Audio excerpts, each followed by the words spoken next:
그 4,000년 그 구약 학교가 우리가 초등학교라 그랬죠. 그리고는 또 무슨 이름을 줬어요? 창조 목적 예비 훈련 학교.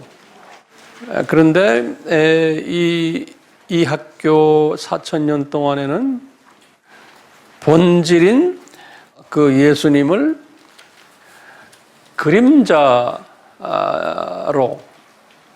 또는 모형으로, 모형이라는 말은 우리가 그 카피 머신 있죠? 카피 머신의 오리지널 카피 원본이 예수님이고, 그 다음에 우리 버튼을 누르면 쭉쭉쭉 나오는 게 있죠? 그거를 카피라고 그러잖아요. 그걸 한국말로 모형이라고 이렇게 번역해 놨어요. 모형이라고. 그게 정확지는 않아요. 그 영어 성경에도 그냥 카피라고 되어 있고 원어에도 그렇게 되어 있어요. 그래서 이제 그런 거를 이제 성경에 그런 거를 옆에다가 써놓으세요. 모형 옆에다가 뭐라고 써야 돼요? 카피.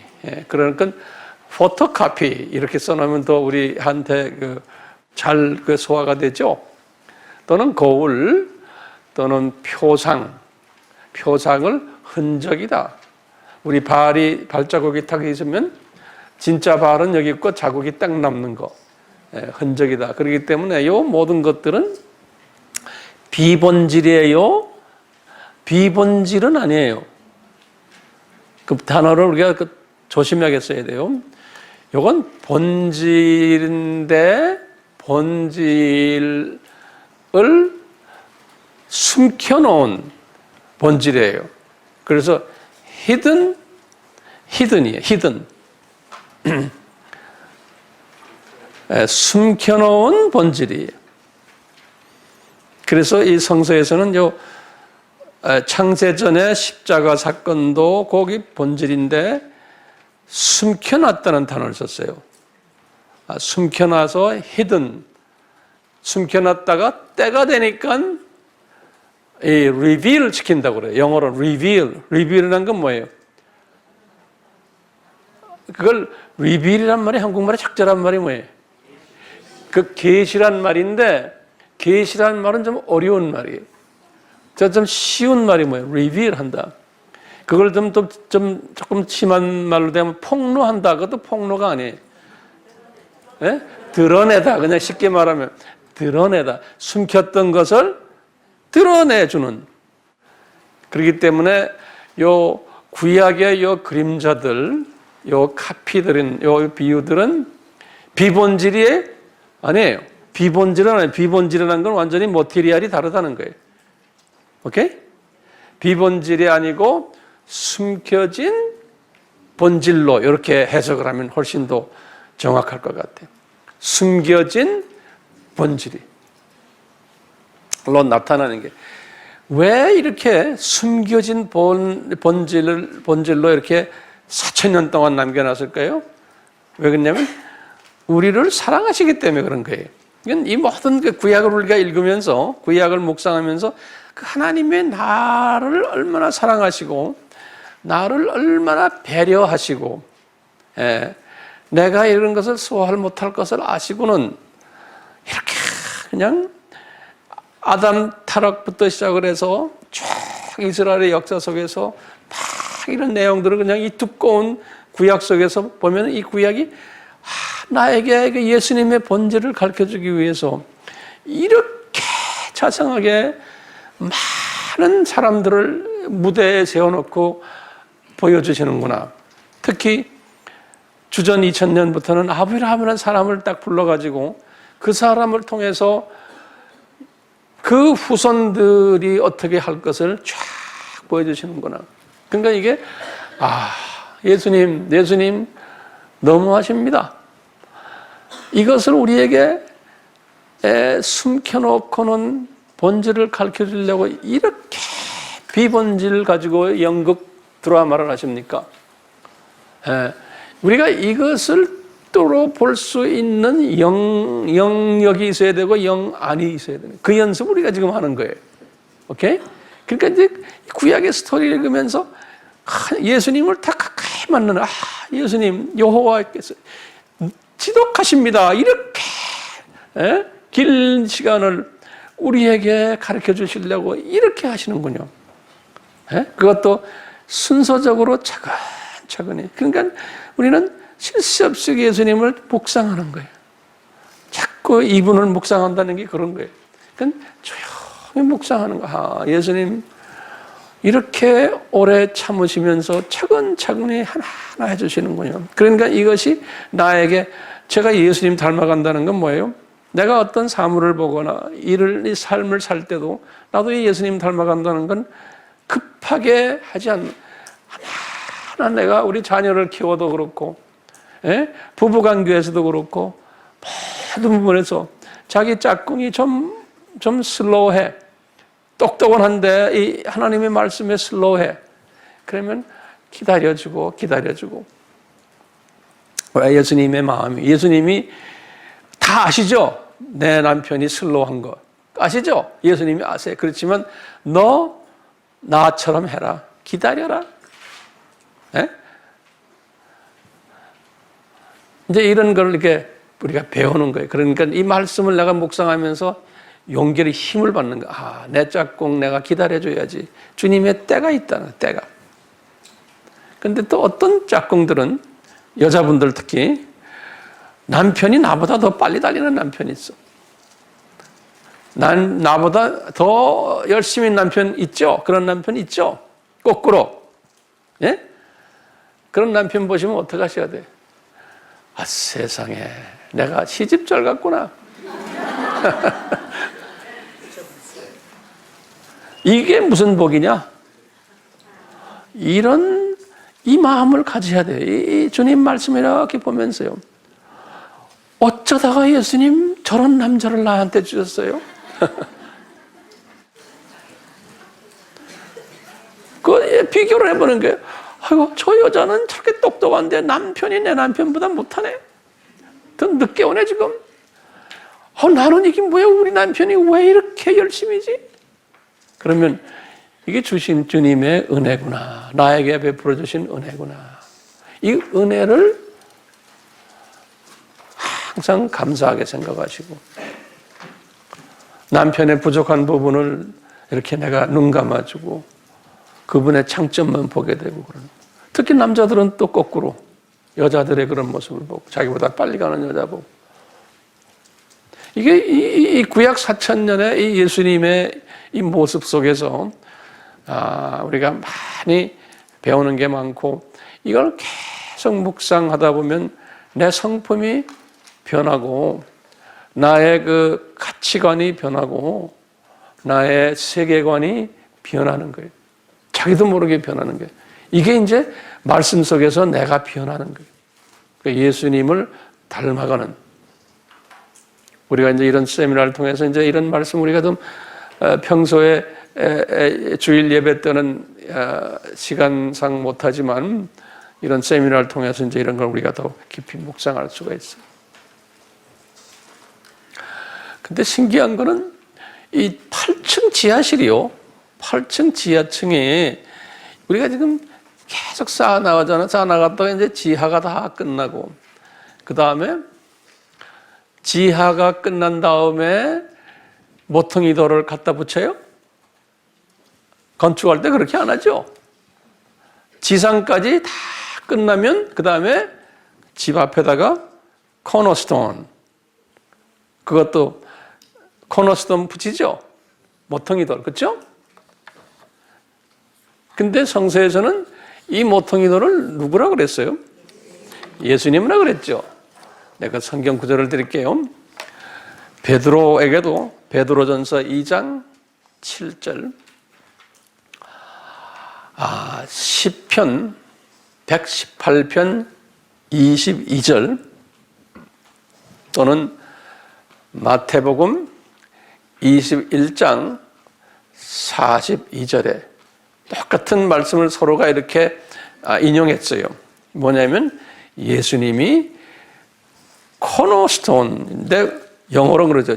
치프라는 건 제일 높다는 소리죠. 치프 코너스톤 그랬어요. 그러니까 이게 무슨 말이에요? 구약 지하층을 다 건설하고 그 다음에 거기에 의해서 지상 신약을 다 건설하고, 그럼 이 건설에 여기에 주인이 누구라는 거예요? 예수님이기 때문에 그 건물 앞에다가 코너스톤을 딱 갖다 놓는 거예요. 그래서 예수님을 코너스톤, 모퉁이 돌이다 또는 머릿돌이다, 그리고 칩 코너스톤을 한국말로 머릿돌이다 이렇게 번역을 해놨어요. 그렇기 때문에 우리는 자나깨나 예수님에 대해서 생각하고 묵상하고 그분의 말씀에 경청하고 그분을 나의 주님으로 항상 모시고는 그분 말씀에 우리가 순종하는, 이것이 복 있는 사람이. 근데 우리가 이제 보지만 이스라엘 사람들이 그렇게 하지는 못했어요. 아주 소수의 남은 자들만 그렇게 했다는 이야기를 우리가 했어요. 자, 그러면요, 지금 이 시간에는 한번 구체적으로 이 그림자 학교, 이 구약 4,000년의 이 그림자 학교에 8개의 학급이 있다고 그랬죠. 그 학급을 하나하나 잠깐 좀 우리 들여다봐요. 무슨 공부를 했는가? 각 학급에서.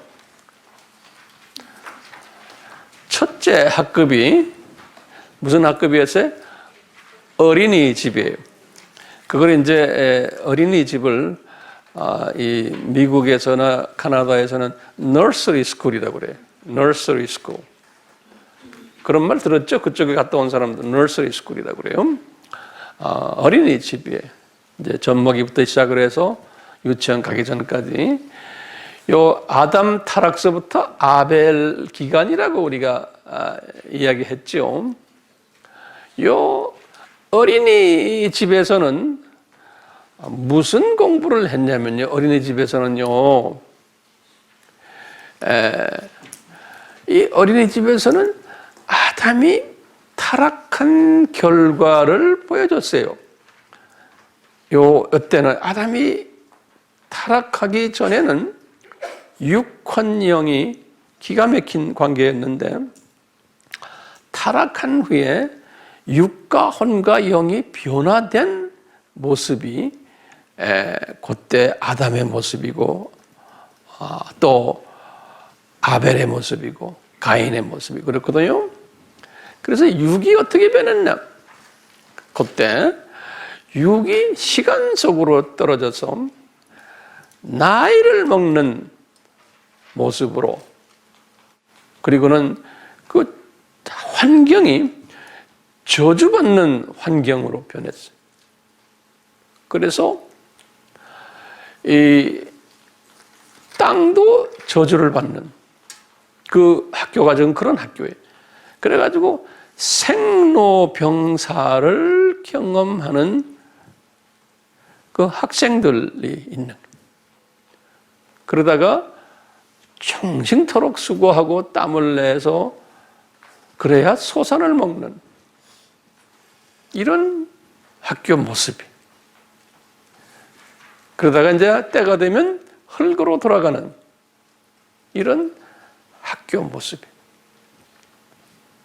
그런 그 혼의 모습은 또 어떤가? 이분의 성품은 사탄의 성품이 질투심이 많고 이런 학교에 영은 소속이 사탄의 자녀가 된 것.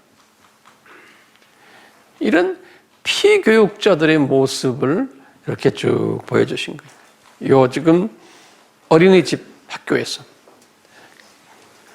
그리고는 이 지금 학교를 공부를 시키는 교육자가 누구냐면 예수님이거든요. 이 학교에 교장 선생님이 예수님이라고 생각하십니다. 예수님을 그림자로 보여주는 거예요. 이 예수님이 이제 장차 이 세상으로 내려올 것을 그림자로 보여주는 게 여자의 후손 약속이에요. 이분이 이제 내려갈 거다, 이 세상에.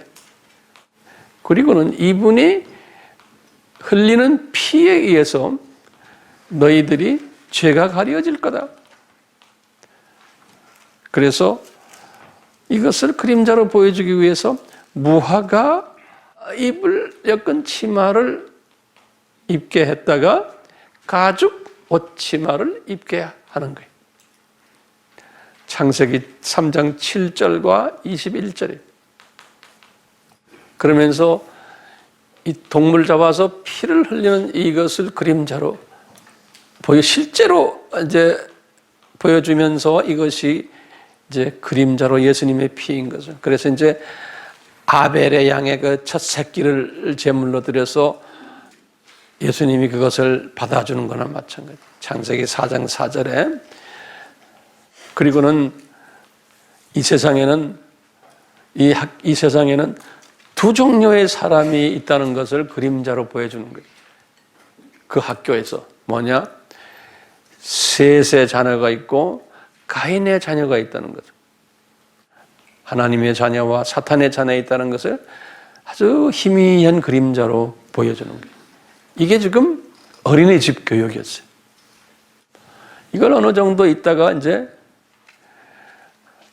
층계를 타고 이제 지하 7층으로 내려가 보는 지하 7층. 지하 7층이 뭐였어요? 유치원이에요. 유치원은 셋에서부터 노아예요. 약 한 1000년의 그 기간이죠. 4000년에서 한 3000년. 이 지금 유치원에서도 더 구체적으로 이 세상에는 두 가지 사람이 있다는 걸 보여주는 거예요. 어떤 사람이 있느냐? 노아의 식구들처럼 방주에 들어가는 양반들도 있고 그렇지 않은 사탄의 자녀들이 있다는 거예요. 근데 그 숫자가 훨씬 많다는 거예요.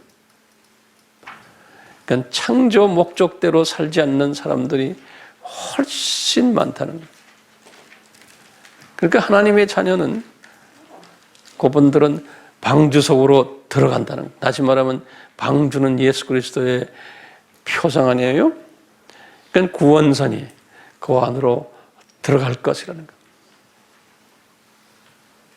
이렇게 해서 조금 더 구체적으로 유치원 교육을 시키셔준 거예요. 그리고는 한 층을 또 올라가니까 이제는 드디어 그래도 이제 초등학교 1학년이 되고 이제 세 번째 학급이에요. 노아에서 아브라함 기간이에요. 노아 홍수가 2500이니까 2500에서 아브라함 2000까지. 그때까지 노아에서 아브라함 그 기간에는 뭘 크게 보여주셨냐면요. 함의 6번째 아들을 부각시켜요. 그것이 니므롯 아니에요? 창세기 10장 8절에 이 니므롯은 특이한 사냥꾼이고 영걸이란 말은 힘이 센 분이란 거예요. mighty one, 아주 강한 분인데 이 사람을 부각하면서 이 니므롯이 대표적으로 창조 목적을 위배하는 행동을 하도록 드라마에서 이제 드라마 배우로 만든 거예요. 그래서 1학년 학생들이 그걸 다 보는 거예요. 요 니므롯이. 그래가지고 요 니므롯이 자기가 하나님처럼 되려고 바벨탑을 건축한 이야기. 바벨탑을. 그래서 하나님을 대적하는 거예요. 창조 목적을 실제로 대적하는 사람으로 쫙 보여주면서 하나님이 흐트러 버리는 거예요. 그래서 모든 인간들이 언어를 흐트러 버리는 거예요.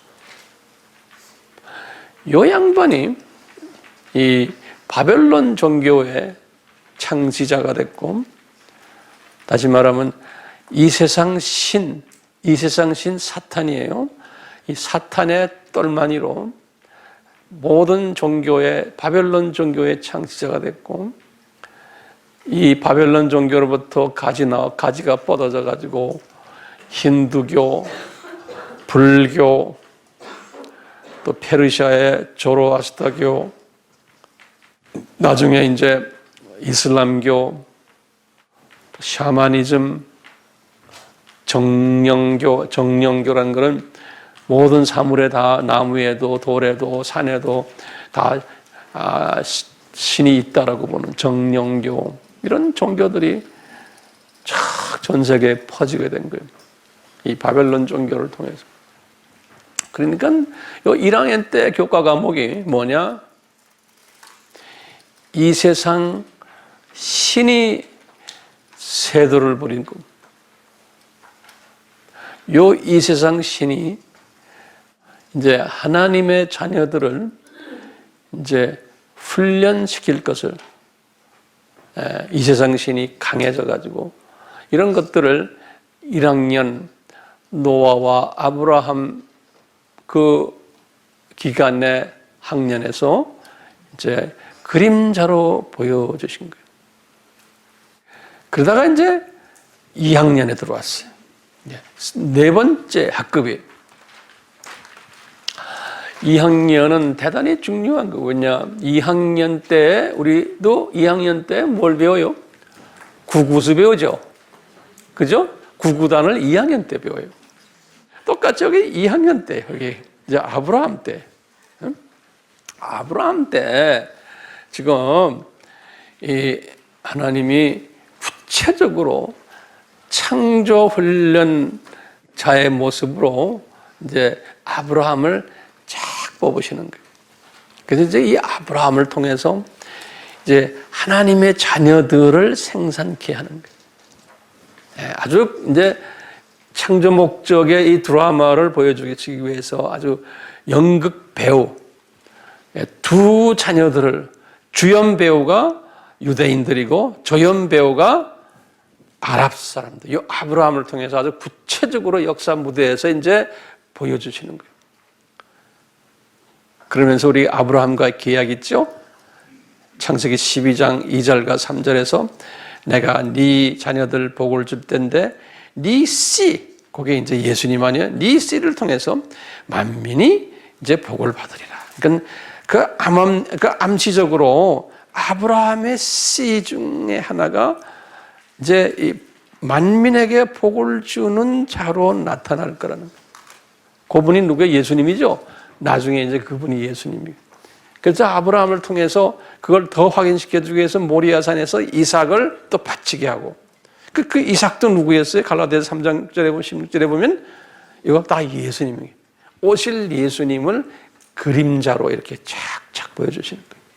그 실제로 그 모리아산에서 나중에 예수님이 십자가에서 죽으시는 일까지 아주 정확하게 이 그림자로 이렇게 보여주시는 거예요. 그러니까 2학년 때 굉장히 중요한 지금 이 아브라함이 그래서 중요한 시기예요. 그래서 우리가 이 구구수 이때 잘못하면 낙제하는 길밖에 없어요. 또 해야 돼. 왜?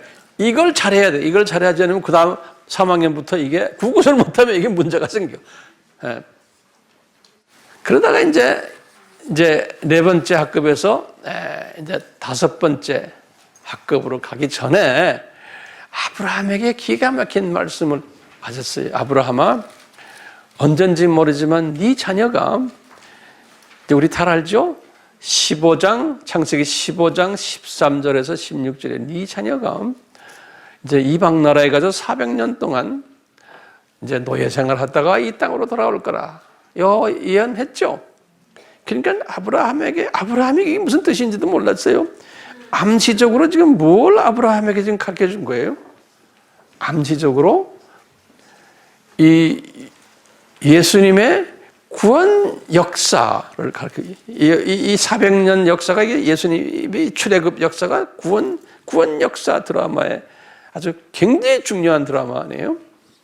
이것을 아브라함에게 그냥 구두로만 가르쳐 준 거지, 이거 너 실제로 하라고 하질 않았어요. 그러다가 이제 그 다음 학년 때 이제 실제로 하는 거예요. 그 다음 학년이 몇 학년이? 3학년 때. 3학년 때가 이제 다섯 번째 학급이에요. 모세에서 다윗 3학년까지의 기간이. 여기 이제 3학년 때 1500에서 1000년이에요. 이 3학년 때 이 바로 2학년 때 말씀하신 400년 사건, 노예 사건을 실제로 이제 했죠. 모세 전에 누구 때 야곱 때 400년 다 지나고 이제 뽑아내는 작업을 모세가 이제 하는 거예요. 그래서 이제 출애굽 사건의 그 주축 인물이 모세가 돼가지고 출애굽 사건을 쭉 보면은 우리 다 공부했잖아요. 그게 누구에 관한 이야기예요? 예수님의 구원사에 관한 이야기. 우리 공부했지만 다시 한번 간단히 보세요. 애굽은 뭘 상징해요? 이 세상을 상징해요. 거기다 적으세요. 애굽은 이 세상을 상징하고, 그 다음에 애굽 왕은 뭐예요? 사탄을 상징하고, 그렇죠. 애굽 왕은, 그 다음에 애굽 백성은 누구예요? 이 세상 사람들이에요. 사탄의 자녀들이에요. 애굽 백성은. 그리고는 그 안에다가 누굴 던져놨어요? 하나님의 선택하신 자녀들을 노예로 던져버렸어요. 그 애굽 백성들하고 같이 지내는 거예요.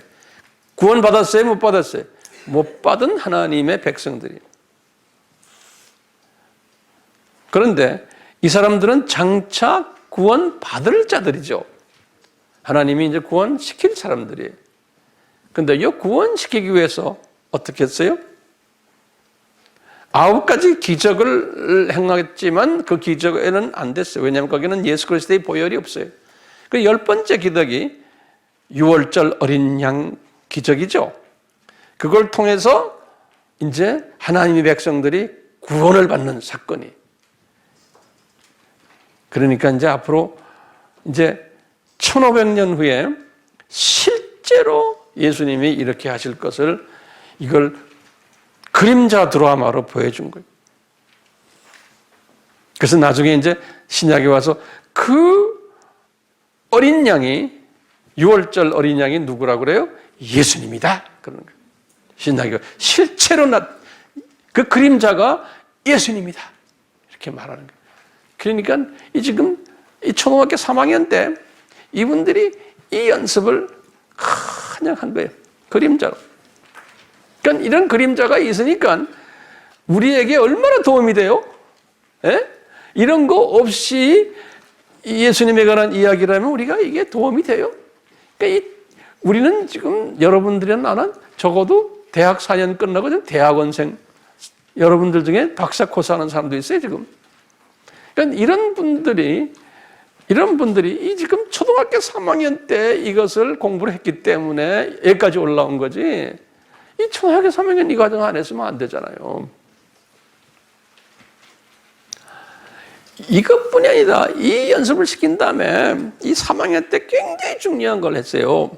뭐 하셨나? 이런 사람들을 끄집어내가지고 이제 하나님의 자녀로 딱 구원시켜 놓고 광야에서 뭐라 그러냐면 모세 보고 시내산으로 올라와라. 그래가지고 뭘 줬어요? 10계명을 딱 준 거예요.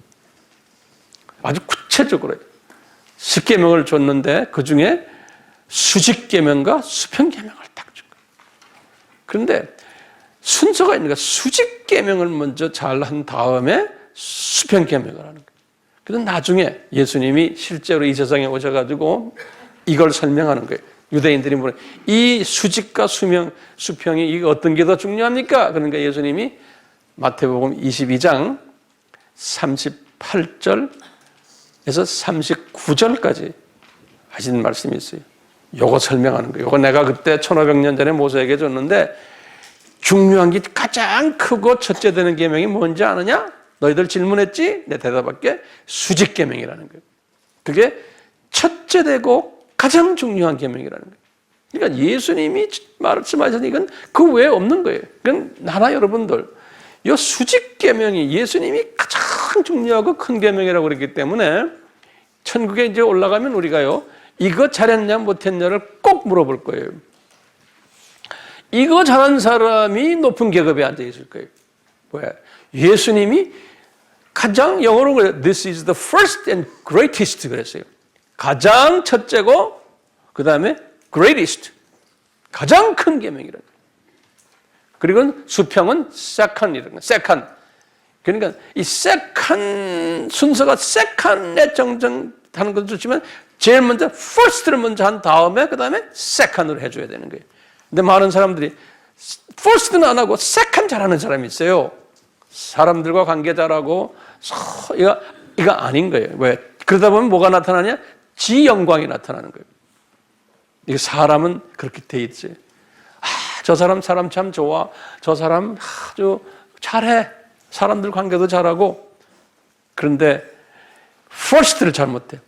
예를 들어서 돈 좋아하고 명예 좋아하고 욕심이 많고 이 first 신약에 와서 바울이 그랬어요. 이게 이제 우상인데 신약에 와서 기독교인들이 가장 무서운 우상이 뭐냐? 뭐 부처 섬기고 뭐 딴 거 이런 게 아니라 이런 거는 하지도 않잖아요. 뭐냐? 보이지 않는 우상이 있는데 그것을 이분이 뭐라고 그랬냐면 에베소서 5장 5절에 그랬어요. 이것은 탐욕이다 그랬어요. 또 골로새서 3장 5절에도 이것은 탐욕이다. 탐욕. 그러니까 이건 정말 잘 들으세요. 탐욕이란 말은요. 무슨 말이냐면요. 주님이 이만큼 나에게 줬는데 더 그걸로 만족을 못하는 거예요. 감사가 없는 거예요. 그리고 더 가지고 싶어. 더 가지고 싶어. 있는 데에 족하지 못하는 사람. 주님이 주신 것에 대해서 감사가 없고 족하지 못하고 더 욕심을 자꾸 부리는 마음. 이것을 우상이라고 그랬어요. 왜냐하면 지금 있는 걸 가지고 내가 감사하면서 예수님을 찬양드리고 예수님을 만족하면 되는데 그걸 만족을 못하는 거예요. 더 있어야지만 내가 행복해지고 만족스럽게 되는 그 마음이 뭐냐? 이게 탐욕이라는 거예요. 주신 그분을 찬양하지를 못하는 거예요. 더 달라고, 더 줘야지만 찬양하려고 그러는데 더 받아놓으면 또 더 달라고 그러는 거예요. 끝없이 더 달라고 하는 이것이 뭐예요? 탐욕이라는 거예요. 이 탐욕이 있으면요, 평강이 없어요. 피스가 없는 거예요. 항상 불안해. 그리고 전투적이고. 이 탐욕이 있기 때문에 주변 사람들을 이렇게 안아주지를 못해요. 왜냐? 나보다 조금 돈 좀 있거나 잘났거나 나보다 좀 나은 사람을 내가 불편해서 못 보는 거예요. 그게 왜 그럴까요? 예수님으로 만족을 못해서 그래요. 비예수님으로 자꾸 찾아가려고 그러고 그쪽으로 가기 때문에. 그러니까 여기에서 어느 정도 깨달은 사람은요, 그런 사람이 눈에 보이는 거예요. 여러분들 다 그런 사람이 돼야죠. 딱 저 사람을 보면 저렇게 신앙생활 열심히 하는데 욕심이 많아. 근데 그러다 보니까 우리 한국 교계도요, 욕심이 많은 사람이 많아요. 그러니까요, 내 교회가 더 커져야 되고, 뭐 내가 돈을 더 벌어야 되고, 이 소위 그 번영신학이 그 욕심신학이에요. 그러니까 우상 섬기는 걸 가르쳐주는 신학이에요. 예. 그 비교를 하지 않는 사람이 편안한 사람이에요. 편안하다는 그냥 편한 게 아니에요. 세상 사람이 편한 게 아니에요. 예수님께 맡겨버리는 거예요. 다른 말로 표현하면요, 예수님의 전지하심, 전능하심을 아는 사람이에요. He knows. 그분이 아셔. 그분이 보고 있어, 지금. 그것을 철저하게 인정하는 사람은요, 나에게 뭐가 있어요? 평강이 있어요. 잠깐 흔들렸다가도 하루 이틀 지나면 평강으로 다시 내가 리턴해 올 수 있어요. 저도 마찬가지예요. 어떤 때는 내 평강을 무너뜨릴 때도 많거든요. 주변의 모든 일들, 사건들. 그렇지만 하루 이틀 있으면 그것을 빨리 내가 recover 할 수 있는 거예요. return 할 수가 있는 거예요. 그게 어디서 나오냐? 이 예수님을 묵상하면서 이분의 전지하심과 전능하심과 신실하심과 이분의 자비를 베푸심과 이분의 은총 베푸심과 이것을 내가 항상 이렇게 묵상하고 이분과 대화하면은 이 마음이 편안해지는 거예요. 그러니까 나중에 우리가 이제 하박국서를 봐도 그런 거죠. 무화과 나무에 뭐가 없어도 어디 뭐가 없어도 하는 얘가 알죠? 네? 그게 그렇게 되는 거예요. 하박국이 그거를 하나님의 그 주권을 바벨론을 통해서 이 괴롭히는 이 자기네 나라의 민족, 이 하나님의 주권 속에서 딱 보니까 이것은 이렇게 돼야 된다는 것을 지금 하나님이 우리 민족을 훈련시키는데 이런 그 세계관 가치관이 들어오는 거예요.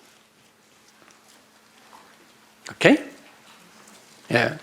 그래서 지금 3학년 때 굉장히 중요해요. 3학년 때 출애굽 사건을 주셨고, 그 다음에 뭘 줬어요? 네? 수직 계명, 수평 계명을 주셨어요. 그러면서 이분들에게 그랬죠. 너희들 이거 피조물들이기 때문에 너희들 이거 잊어버리기 쉽다? 그건 잊어버리게 돼 있는 거예요. 피조물들은 안 잊어버리면 그게 하나님이에요. 우리는 안 잊어버리면 안 되죠. 잊어버리게끔 만들어놨어요. 우리 보고요. 그렇기 때문에 신명기 6장의 5절 6절 여기 보면 뭐랬어요? 너희들 이 하나님의 계명을 어여라 주야로 묵상하고 그 다음에 어떻게 이마에다도 붙이고 문자병에 붙이고 드러나거나 아이들에게 자꾸 이야기해주고 그거 알죠? 유대인들은 그 뜻을 그냥 문자적으로 지금도 이렇게 이마에 붙이고 이러고 다니는 거예요. 그러니까 그분들이 그렇게 다녀야 돼요. 왜냐하면 우리가 그걸 보면서 저 사람들 지금도 우리에게 그림자를 보여주는구나. 지금 이게 몇 학년이? 3학년이에요. 3학년이 구구수까지 외우고 이제는 더하기 빼기 나누기 이거 다 할 줄 알고 이제는 괜찮은 학년이에요. 근데 이 학년을 잘 해야 돼. 그리고는 지금 3학년이 끝나면 몇 학년이? 이제 4학년이 되는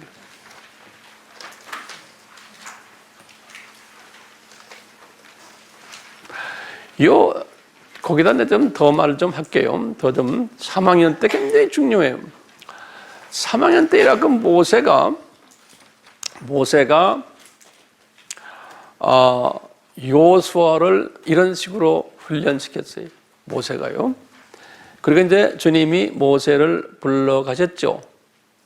불러가시고는 이제 모세가 불러가시기 전에 여호수아를 이제 지도자로 세우시면서 우리 잘 아는 여호수아서 1장 1절에서부터 9절 우리 다 좋아하잖아요. 그렇죠? 그 여호수아에게 남겼던 말씀이 무슨 말씀이에요? 모세가 남겨놓고 이 말씀 남겨놓고 이제 주님 나라에 갔어요. 뭐라고 그랬어요?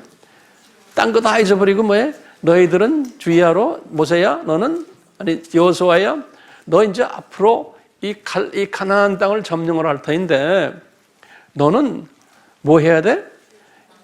주님의 율법을 좌로나 우로 치우치 말고 이걸 묵상하고 이 시키는 대로만 하라는 거예요. 다시 말하면 창조 목적이 뭔지를 잘 알고 너 지도자가 됐을 때 네 영광을 위해서 하지 말고 네 욕심대로 하지 말고 항상 예수님께 붙어서 그분이 시키는 대로 하고 그분의 창조 목적대로 네가 욕심 부리고 네 영광을 위해서 하지 말라는 거예요. 그러면 네 길이 형통해지리라. 이분이 예수님이 형통케 하셔야지. 내가 형통해질 수 없는 게 세상 사람들은 예수님 필요 없어요. 자기 노력해서 자기네 종교에 누구에게 부탁해서 하면 형통해져요. 그렇지만 하나님의 자녀들은 이 방법이 아니에요. 하나님의 자녀는 달라요.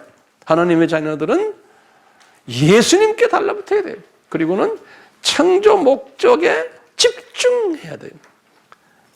항상 그러니까 이 창조 목적에 내가 부합되나 아니나 나를 항상 나를 점검. 저도 마찬가지예요. 저도 그런 거예요. 이런 세미나를 해도요. 황 목사, 네가 지금 이 세미나는 네가 좋아서 하니? 너 좀 더 유명해지려고 그래서 하니? 네 만족을 위해서 하니? 내가 나를 항상 점검해요. 주님, 아닙니다. 아닙니다. 저는 더 죽어지고 더 낮아지고 주님의 백성들, 주님이 보내시는 이 백성들 누군지는 모르지만 이 사람들 다 주님을 섬기고 우리 예수님을 더 사랑하는 사람들로 만들어주세요. 저의 기도는 그것뿐이에요. 이 세미나를 준비하면서 내가 기도하는 건요. 딴 기도 안 해요. 사람 많이 보내주세요. 이런 말 안 해요. 전 한마디도 안 해요. 제가 하는 게 기도가 뭐예요? 주님, 제가 이것 때문에 영광 받지 않게 해주세요. 그리고 주님의 자녀들이 더 예수님을 사랑하는 자들로 만들어주세요. 이 세미나를 통해서. 왜? 왜 그래? 이것은 뭐예요? 창조 목적이에요. 우리가 이것을 분명히 알면은 기도도 아주 단순해지고 간단해야 돼요. 잡소리할 필요도 없어요. 이렇게 창조 목적에 내가 딱 맞추고 있으면 주님이 너 그 이상 기도할 필요도 없다는 거예요. 예수님이 그러셨죠.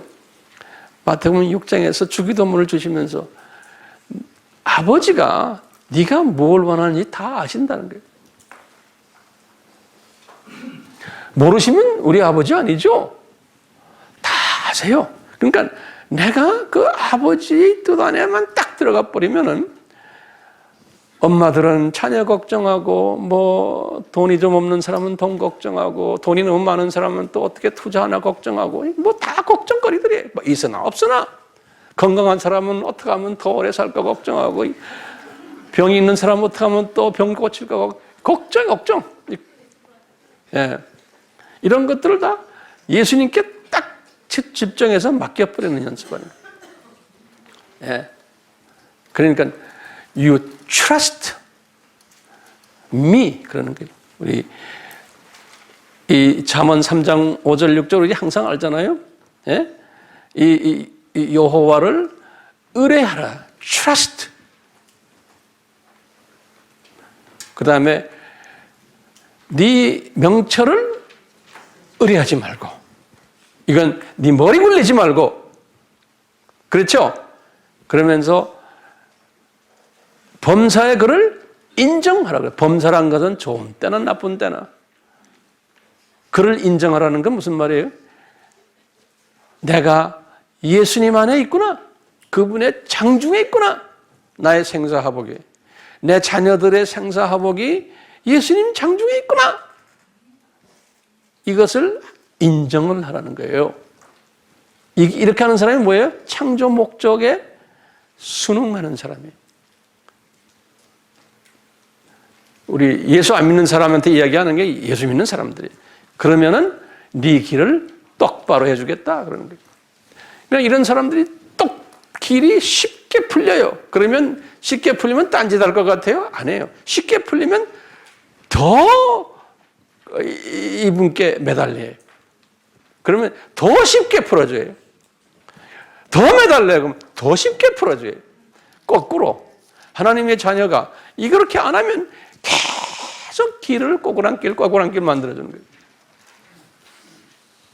하나님의 자녀는 꼬꾸란 길. 아리랑 고개도 넘어가야 되고 내려가니까 또 아리랑 고개 또 하나 있어요.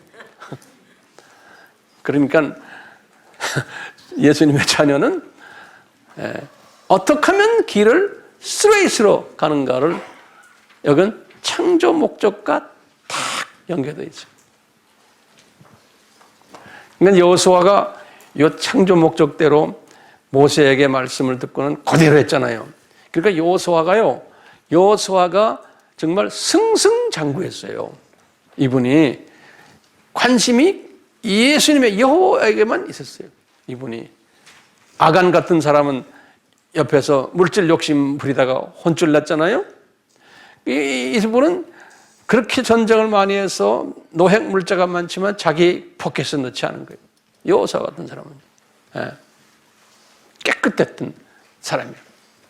그런데 하나님께서는 이런 걸 우리에게 다 보여주시는 거예요. 이 여호수아 같은 그런 정말 명장이에요. 영적 파워가 있고 하나님의 귀한 종인데 이분이 가지고 있는 약점이 또 있는 거예요. 모세도 엄청난 장군인데 그분이 가지고 있던 약점이 있었어요. 그 사람도요. 그분은 이 40년 광야 생활의 장군이지 그분은 가나안으로 들어가지를 못했어요. 그런 가나안에 있는 하나님의 자녀들을 리더하는 그런 그 퀄리티의 리더가 아니었어요. 그래서 그런 퀄리티의 리더는 여호수아로 이제 주님이 하셨어요. 그래서 여호수아에게 말씀 훈련은 잘 시켰어요. 모세가. 그래서 여호수아는 훌륭한 제자가 되는데 그 여호수아는 여호수아대로 또 가지고 있었던 문제가 있었어요. 그러니까 사람을 하나님이 온전케 안 하세요. 어디 다 보면 어디에 약점들이 있어요. 약한 부분들 하나님 만들어 놨거든요. 여호수아의 문제점은 뭐였냐? 전쟁은 잘했는데 자기 제자들을 말씀 훈련을 안 시켰어요. 그래서 여호수아가 죽었어요. 죽은 후에 여호수아의 그 다음 제너레이션들이 하나님의 말씀을 다 잊어버렸다 그랬어요. 이 사사기에 보면요. 사사기 2장에 보면요. 여호수아의 그 장로들이 다 죽은 후에 다시 말하면 말씀 훈련이 안 된 거예요. 다시 말하면 말씀 중에서도 가장 중요한 뭐예요? 창조 목적 훈련, 이 수직계명, 수평계명 훈련을 안 시킨 거예요. 여호수아가 일하다 보면 그렇게 되거든요. 그런 또 부족한 면이 있음을 이렇게 다 그림자로 보여주는 거예요. 이제 신약에 와서의 지도자들도 이런 분들이 다 있다는 걸 보여주는 거예요. 그러니까 우리가 이런 걸 다 큰 그림을 볼 때요. 아무개는 모세의 스타일이구나. 아무개는 여호수아구나. 그냥 보고는 그걸로 그냥 인정해 주신. 비교하시면 안 돼요. 자, 이래서 이제 하는데 무슨 일이 있었냐? 여호수아 지난 다음에 그 이스라엘 나라가 점령한 땅에서 이제 그 땅을 하나로 묶는 리더가 나타나질 못한 거예요. 여호수아 같은 리더가. 그래가지고 소위 우리 사사시대라고 그러잖아요. 그것이 1375년부터 시작을 해서 1050년까지 갔어요. 1050년은 뭐냐면 사울 왕이 되는 해가 1050년이에요. 1375에서 1050년이니까 한번 계산해 보세요.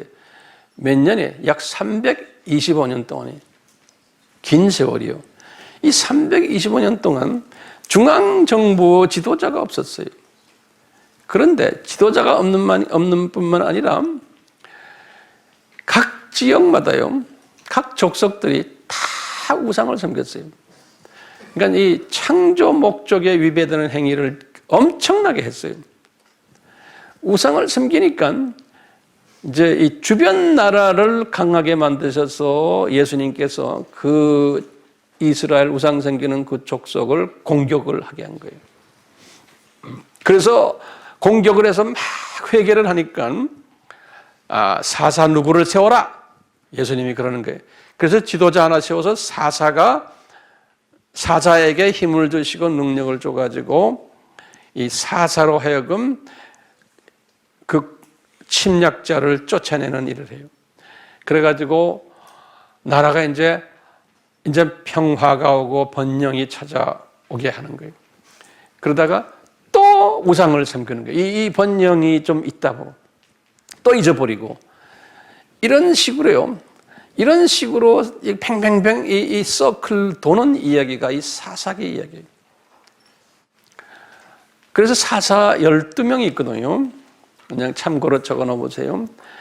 근데 이 성서학자들이 이 대사사와 6명, 소사사 6명을 이렇게 분류를 시켜요.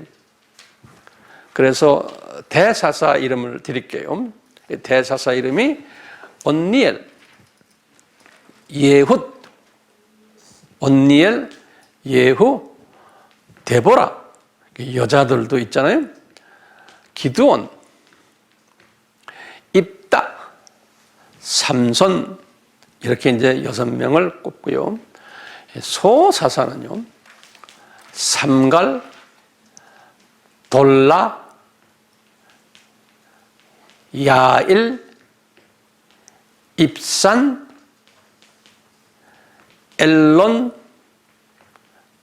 압돈, 이렇게 이제 소사사 6명에서 12사사들을 세우세요.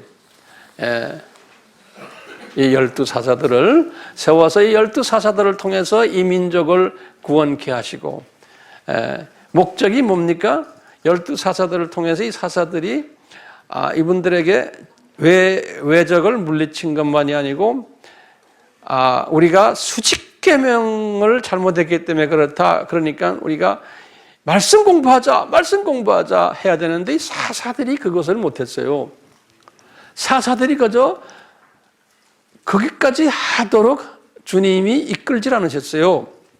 사자들은 그저 외적을 무찌르는 일만 하고, 그리고 그 동네 교통정리 좀 하다가 이제 끝나는 이야기. 그러니까 이 이스라엘 사람들, 지금 이 이스라엘 사람들이 말씀에 굶주려 있었던 사람들인 거예요. 이 창조 목적에 뭔지를 모르고 지냈던 사람들이에요. 그러다가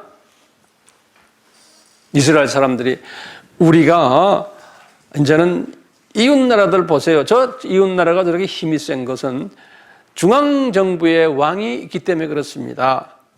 그러니까 우리도 왕을 세워주십시오. 그래가지고 그 만든 왕이 사울 왕이죠. 그렇죠? 근데 이제 굉장히 중요한 개념이 여기 섞여 있어요. 사울 왕을 세우실 때 예수님이 하신 말씀이 뭐예요? 여호와께서 나 왕 세우는 거 싫다. 싫지만 너희들이 원하니 내가 왕 하나 만들어줄게. 그게 이제 제1대 왕이에요, 사울이. 왜 사울 왕을 세우는 거를 싫어했어요? 이게 분명히 예수님이 하신 말씀이에요. 여호와께서 너희들이 외부의 침략 때문에 두려워서 하는데 나를 의지하지 않고 왕을 세워서 왕이 너희들을 구원시킬 것을 의지하고 있다는 거예요. 그러니까 이게 뭐에 지금 배반되는 거예요? 창조 목적이에요. 이 역사의 주인이 난데 이 외부 강대국을 컨트롤하는 게 난데 니네가 세워놓은 왕인 줄 아느냐 이놈들아. 그러니까 창조 목적에 위배되는 생각을 하고 있었고 행동을 하고 있었던 거예요. 그렇지만 너희들이 원한다니까 내가 왕 세운다. 그래서 이제 사울을 왕을 세웠죠. 사울이 1050년에 즉위해가지고요. 나중에 40년 딱 있다가 1010년에 이제 죽었어요. 근데 이 사울을 딱 보면요. 사울은 그러니까 하나님의 은총을 받아서 이분이 왕이 된 사람이에요. 왕 되려면 하나님의 은총이 필요해요. 사무엘 하 7장 15절에 보면 사울에게 은총을 주셨다 그랬어요. 사무엘상 13장 1절에 돼요. 은총을 받았기 때문에 직위를 가진 거예요. 사무엘상 13장 1절에. 그런데 잘 들으세요. 이게 수수께끼예요. 하나님이, 예수님이 그러시는 거예요. 나중에 이제 솔로몬 때 이런 말이에요. 내가 사울에게서는 은총을 빼앗아 버렸다. 이런 말 썼어요. 사무엘하 7장 15절에. 그렇지만 솔로몬아, 너는 이렇게 나쁜 짓 많이 했지만 내가 너에게서는 은총을 빼앗지 않겠다 그랬어요. 기가 막힌 두 분의 차이점이에요. 똑같이 나쁜 행위를 했는데, 창조 목적 위배되는 이런 짓들을 했는데, 실은 솔로몬이 훨씬 더 나쁜 짓 많이 했어요, 사울보다. 그런데 사울이 나쁜 짓 한 건 딴 게 없어요. 사울이 욕심이 많았어요. 욕심 자체가 우상이죠. 왕되고 뭐가 잘 풀리니까 욕심이 많고 명예심이 아주 하늘을 쏟았고, 권력을 가지고 질투심이 많아가지고 나중에 다윗이 하나님 앞에서 인정받고 다윗이 잘 되니까 다윗을 죽이려고 해서 3번, 4번씩 살인 행위를 도모했어요. 질투심이 많고 하나님의 그 주권을 인정을 안 했던 소위 신부나 목사예요. 영적 지도자예요. 그 영적 지도자는 아니지만 하여튼, 그러니까 욕심이 많고 자기 이기주의가 강하고 자기 명예 찾고, 자기 주변에 자기보다 잘난 사람이 있으면은 죽이고 싶고, 이런 마음을 가진 소위 이 지도자의 모습을 사울을 통해서 보여주는 거예요. 이런 사람 많죠? 굉장히 많아요. 이 크리스천 공동체 안에서 전 세계에 소위 기독교 지도자들, 목사들, 전도사들, 선교사들, 이 그룹에 들어가는 사람이 엄청나게 많아요. 이런 사람이 많기 때문에 이게 주님이 일하는데 지장이 많아요. 다 자기한테 이익이 되면은 같이 일합시다 그러고, 자기에게 이익이 안 되면은 다 남을 깎아내리고, 이런 목사들, 내가 선교사들, 신학자들, 내 주변에 굉장히 내가 많이 봤어요. 그러면서 중요한 건 이거예요. 은총을 사울에게서 뺏어갔어요, 안 뺏어갔어요? 뺏어갔다는데, 기름 부은 종인데 은총을 뺏어갔다는데 우리가 초점을 둬야 돼요. 그건 내가 사울 같은 사람이 되질 말아야 돼요. 아무리 많은 주님의 일을 해도 내가 안수받고 장로되고 안수집사 되고 전도사, 목사, 선교사 다 돼도, 안수받았지만 이 사울 같은 마음을 가지고 있는 사람은 하나님이 봐서 은총을 뺏어간다는 거예요. 이것을 그림자로 우리에게 이렇게 보여주시는 거예요. 신약의 크리스천들에게 이 사울을 보면서 그림자로 지도자의, 사울 스타일의 지도자의 모습을 보여주는 거예요. 그러니까 우리에게 보면 저게 남의 일이 아니거든요. 나도 다 포함되고, 그림자가 있으니까, 이 예표가 있으니까 우리가 나를 점검할 수 있는 좋은 도구가 되잖아요. 그러니까 얼마나 감사해요. 이 사울 같은 사람 우리에게 보여주시는 게.